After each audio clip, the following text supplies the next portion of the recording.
Lamentations for Tiamat. An Abbreviated History of Mankind. By Stephen Robert Thorburn. A very long time ago the vacancy void was filled by the Father's Spirit. Father's Spirit was stirred in the void, and gave rise to creation by a thought. The thought gave rise to energies. And the energies became a full spectrum of light and sound. The darkness was filled by the light. The light gathered into the elements by the force of the sound. The matter, by its own forces, stirred the ocean of space and a multitude of galaxies were formed. The elemental forces and the frequencies of sound in each galaxy formed the stars. Each star is with a balance of harmonic nodes where matter gathers and forms planets. Each planetary world is perfectly balanced by the elemental forces and the harmonic resonance which radiates outward on the eclectic plane. The elements ejected from our star, Helios, gathered at harmonious positions and distances on the eclectic plane. The stars and the planets were thus formed. The planets which were formed from our star, guided by the will, thought, of the Father's Spirit from the beginning, are Mercury, Mars, Tiamat, Venus, Jupiter, Saturn, Uranus, Neptune, and Pluto. The planets rest within their harmonic perfection relative to the movements, spin, trajectory, and momentum of our galaxy. Our Milky Way galaxy is expanding with forces and collisions that reshape it continuously. Galactic collisions can send planet-sized objects hurtling through space. A desolate world, Nibiru, the planet of the crossing, and its 7 moons, hurtling through space fell within the gravitational grasp of our solar system, disturbing the harmony of the eclectic plane. Nibiru entered our solar system at an angle different from our eclectic plane in a 3,600 Earth-year elliptical orbit, 1 shar, which intersects our eclectic plane. For many countless shars, Nibiru passed through our solar eclectic plane without incident. For those countless years, Tiamat, a large planet of water and rock, much like Earth, developed with life abundant. Tiamat was a planet formed in perfect harmony, full of resplendent beauty and rich abundance. Over time, the seeds of life were evolving and flourishing for the development of sentient beings. These were the Tiamatians, created in the image and likeness, and by the will and power of the Father's Spirit. The knowledge of the sciences and the wisdom of the ages were passed down over countless generations. A time came when a foreseen, great tragedy, was about to occur. There was nothing that could be done except to attempt to rescue as many as possible. There was only one place they could go where the survivors would have a chance. The intruder, Nibiru, was approaching rapidly with the orbit of its moons, in a direct collision course with Tiamat. A great battle of worlds in space was imminent, and with it, the fate of countless Tiamatian souls. A tragedy of unfathomable proportions was inevitable, and a world with trillions of souls was in jeopardy. As Tiamat's end approached, the Tiamatians prepared a Noah's Ark-style rescue mission. The desolate destroyer of their world was Nibiru with its fragile atmosphere. It was the only hope of salvation for the genetic legacy of the Tiamatians. The Tiamatians brought with them all that would be necessary for the survival of future generations. That day came, with a catastrophe that few could fathom and nothing could prevent. Nibiru and its moons collided with Tiamat with great destructive force. All that was Tiamat, along with the multitudes of Tiamatians left behind, was destroyed in a short moment of time. The world of the Tiamatians, their beloved Tiamat, was broken apart and reduced to rocks, ice, and dust, and lost forever. A world of resplendent beauty, abundant with intelligent life in its seas and upon its shores, was no longer. The tremendous loss of life is of a profound scope and finality. There were other consequences of the collision. Rocks and heavy debris eventually settled back into the eclectic plane, and became the asteroid belt. The larger rocky portions of Tiamat, by its own gravity, gathered ice, rocks, and dust. Thus, Earth was formed from the remnants of Tiamat. By the gravitational pull of a large remnant of Tiamat, debris gathered. A new planet, Earth, formed from the debris and became positioned harmoniously relative to the eclectic plane, and Kingu, once Tiamat's primary satellite, became Earth's moon. The pole position of Neptune was turned on its side. Pluto was now orbiting at an angle to the ecliptic plane. Many stars passed on Nibiru. Earth was now ready for life to emerge. Subsequently, there evolved many forms native to this new planet and moon from the genetic material locked in ice after the collision. The Tiamatian survivors faced great challenges and hardships on Nibiru, their lifeboat in space. Nibiru was without one of its moons and its fragile atmosphere was greatly disturbed. Over a vast period of time Nibiru settled from its disturbance and the displaced Tiamatians thrived for a time. Nibiru was still slowly losing its atmospheric shielding. The Tiamatians were faced with crop failures and impending extinction once again. The population of Nibiru became divided, and there ensued wars over power and kingship. A king named Anu, who reigned over Nibiru, was chosen, and peace was restored. The Tiamatian survivors were renamed Anunnaki. The deposed king, Alalu, fled Nibiru and made his way to Earth, a world reminiscent of the heaven called Tiamat, which was lost a long time ago and which has survived solely as a collective genetic memory. On Earth, Alalu discovered gold which was eagerly sought by the Anunnaki for the purpose of turning it to powder and releasing it into Nibiru's failing atmosphere.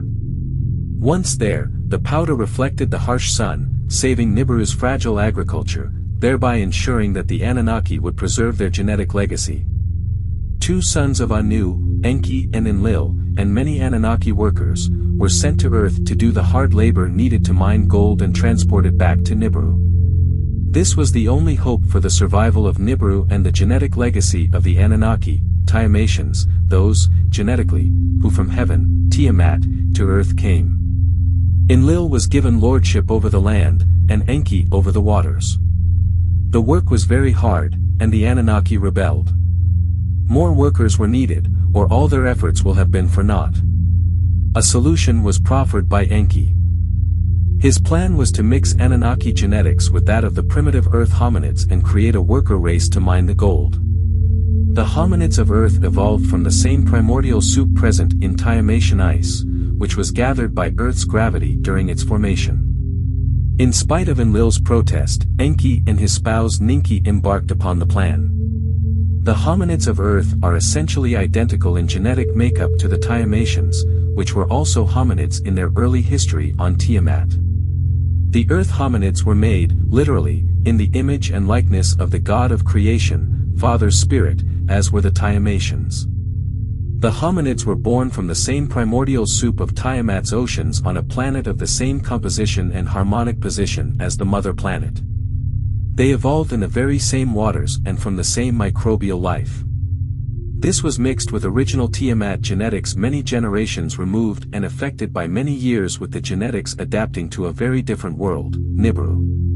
Both genetic lineages have a common origin, the place of heavenly beauty molded by the very hand of God, our true home, Tiamat. After many failed experiments Enki and Ninki resorted to using more and more Anunnaki genetics to get a fully functioning, healthy, and intelligent worker. After many attempts, a worker was created from the best of both genetic worlds, but there was another problem. There would not be enough Anunnaki women to bear enough workers. They needed to boost the genetics once more to enable procreation among the Lulu, as they were called. The Lulu multiplied and were subjected to cruel slavery by the rule of the Anunnaki gods, even though the Lulu were more like the god of creation than them. This became Enlil's chief complaint after learning of his half-brother's exploits. From a genetic heritage standpoint, mankind has a greater claim to lordship over Earth than the farther removed Anunnaki.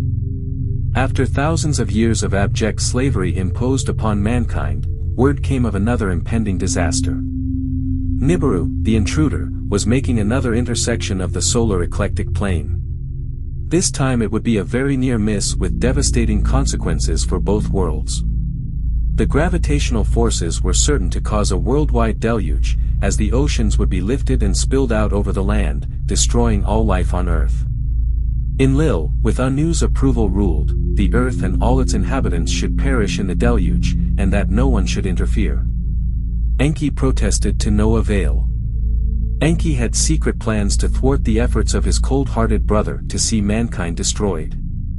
Enki instructed one of his sons, the faithful Ziusudra, Noah, to build an ark, and in it store the genetic material for all life on earth, so that the earth can be replenished after the deluge.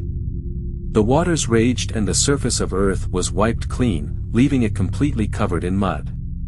All livestock, all seeds for crops, and most of mankind perished in the floodwaters. Some that fled to the highlands did survive, but it took many generations for the mud to become fertile plains for growing crops and raising livestock.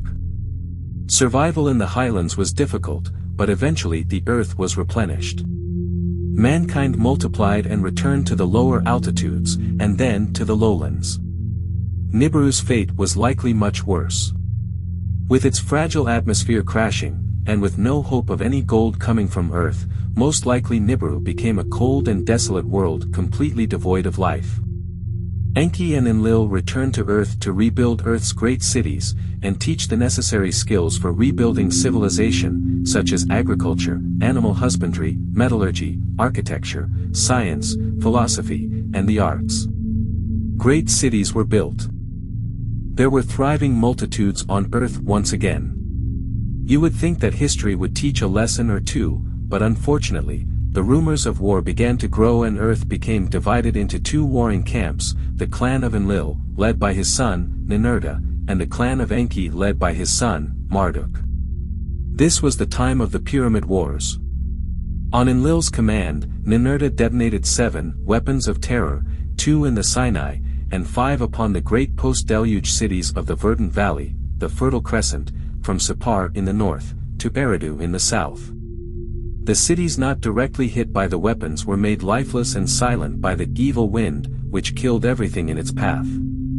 Such was the fate of the great city of Sumer. The only Mesopotamian city spared from the evil wind was Babili, Babylon. Egypt was also spared the carnage. I do not know what became of Enki and Enlil. Egypt, with its succession of pharaoh gods, ruled over humans as a cruel slave class for thousands of years. Jesus tried to inspire the masses to a higher sense of self-worth and spiritual liberty, but with limited success. Mankind has been used as slaves for much of our existence, and it has been ingrained into our collective psyche. May we never again fall under the evil yoke of slavery. What is needed most today is the perspective which the Anunnaki gods failed to have. It is time to remember that we are the sons and daughters of God, the Creator of all, the Father's Spirit. The Father's Spirit lives with us and in us, for we are the descendants of the Tiamatians, those who were fashioned by the very hand, thought, of God. May mankind awaken from ignorance, arrogance, and drunkenness, and once again remember who we really are. I lament those lost in the Pyramid Wars. I lament those lost in the deluge. I lament for Nibiru. I lament for Tiamat. If we fail again, who will lament for Earth?